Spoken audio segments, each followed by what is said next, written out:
The room is vibrating. The volume is maxed out, the commentators are shouting themselves hoarse, and every eye is locked on the screen with attention so thick you could cut it. Something important is happening. And yet, inside you, there is no spark, no pull, no sudden rush of adrenaline. Just a quiet, slightly awkward awareness that you are watching a ritual meant for someone else. You aren't bored in the traditional sense. You understand the rules, you know who's winning. But emotionally, the signal simply doesn't land. It's like listening to a language you recognize but don't dream in. In that moment, a question usually creeps in. Is something wrong with me? Why does everyone else seem so alive right now while I feel completely untouched? If you've ever felt like an alien in a room full of fans, you aren't deficient. You're just wired for a different kind of meaning. We spend our time on this channel deconstructing the quiet patterns of the human mind that usually go unnamed. If that sounds like your kind of conversation, hit the subscribe button now and join us. Let's figure out why that tribal switch in your brain stays flipped off. 1. The ancient wiring, the tribal switch. To understand why sports hold a tectonic grip on the masses, we have to look at our ancestors. For 99% of human history, survival was a team sport. Your tribe was your life insurance.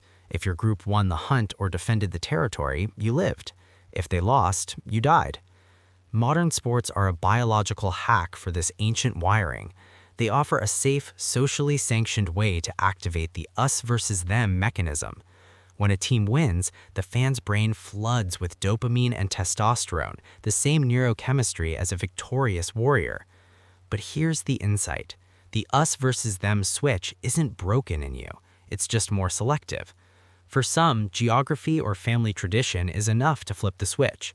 For others, the threshold is higher. You require shared values, shared creation, or reciprocal loyalty to feel tribal. You're not being cynical, you're being discerning. You're asking, what exactly am I being asked to attach to here? And if the answer is just a logo and a jersey, your nervous system remains offline. 2. The childhood imprint, safety versus noise. Our reaction to sports is often forged long before we reach adulthood. For some, a loud house meant a celebration. Saturdays were for bonding. For others, raised voices in high-decibel environments didn't signal fun, they signaled tension or conflict. If you grew up in an environment where safety was found in deep focus, your nervous system learned to regulate itself through depth, not volume. You may have learned early on that emotional investment in things you cannot control, like a ball hitting a net, is risky. Your brain chose agency over spectacle. You'd rather spend energy on things you can influence. 3. The theory of cognitive real estate. The human brain has limited cognitive real estate. There is only so much room for deep investment. Being a true fan isn't passive, it's an intellectual task. It requires tracking rosters, histories, stats, and rivalries. For many of us, that archive is already full. While others are memorizing batting averages, you might be mapping out a code base, mastering an instrument, or deconstructing a complex philosophy. Your disinterest isn't a lack of focus, it's a concentration of focus. Your passion slot is simply occupied by a different game, one that doesn't reset every season. 4. Mirror neurons and chosen heroes. There is a neurological reason people flinch when an athlete falls. Mirror neurons. These cells fire when we watch someone else perform an action, allowing us to simulate the victory or the pain. But mirror neurons require identification. You have to see yourself in the person on the screen. If you don't identify with the archetype of the athlete, the simulation doesn't start. However, your mirror neurons aren't dead. They just light up elsewhere.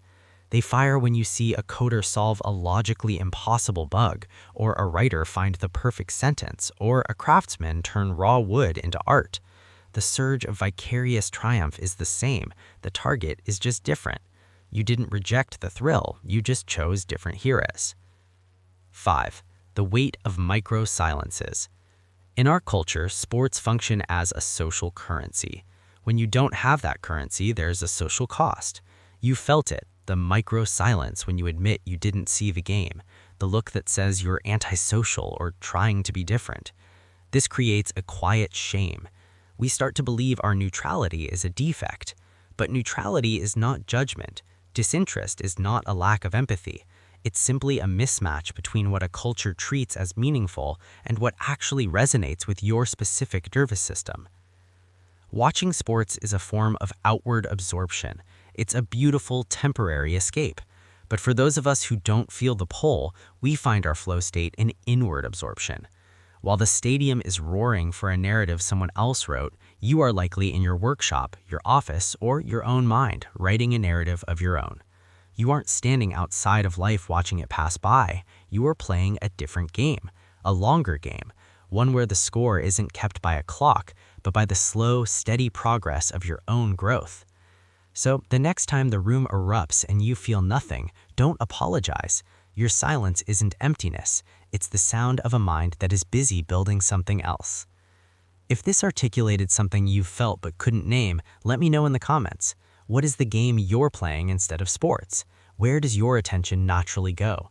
And if you found value in this deep dive, subscribe to the channel. We're building a community for the curious, the misaligned, and the ones who prefer the long game. Thanks for watching.